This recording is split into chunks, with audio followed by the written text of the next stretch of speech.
Delhi liquor scam కేసులో arrest అయిన MLC కవిత judicial remand ను రౌస్ అవెన్యూ కోర్టు ఈ నెల 14 వరకు పొడిగించింది. సిబిఐ ఈడీ అరెస్ట్ అనంతరం ఆమెకు స్పెషల్ కోర్టు బెయిల్ నిరాకరించడంతో జ్యుడిషియల్ రిమాండ్ అనివార్యమైంది.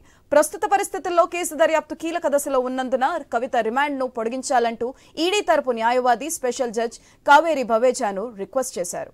వారం రోజుల్లో ఆమెపై ఛార్జ్ షీట్ ను దాఖలు చేయనున్నట్లు స్పెషల్ జడ్జ్ కి వివరించారు. హైదరాబాద్ లో మార్చి 15న కవితను ఈడీ అధికారులు అరెస్ట్ చేయడంతో నిబంధనల ప్రకారం 60 రోజుల వ్యవధిలో ఛార్జ్ షీట్ దాఖలు చేయాల్సి ఉంది. ఆ ప్రకారం ఈ నెల 15లోగా ఛార్జ్ షీట్ ను కోర్టుకు సమర్పించాల్సి ఉంది. ఈ కారణంగా కవిత రిమాండ్ ను స్పెషల్ జడ్జ్ మే 14 వరకు పొడిగించారు. ఇక నెల రోజుల విరామం తర్వాత ఆమెను మొదటిసారి ఫిజికల్ గా కోర్టుకు హాజరుపరిచారు పోలీసులు. అయితే కోర్టులో కవిత కీలక వ్యాఖ్యలు చేశారు. ప్రజ్వల్ రేవణ్ణ వంటి వారిని దేశం దాటించారని, తనలాంటి వాళ్లను అరెస్ట్ చేశారన్నారు. ఈ విషయాన్ని అందరూ గమనించాలని కవిత చెప్పారు.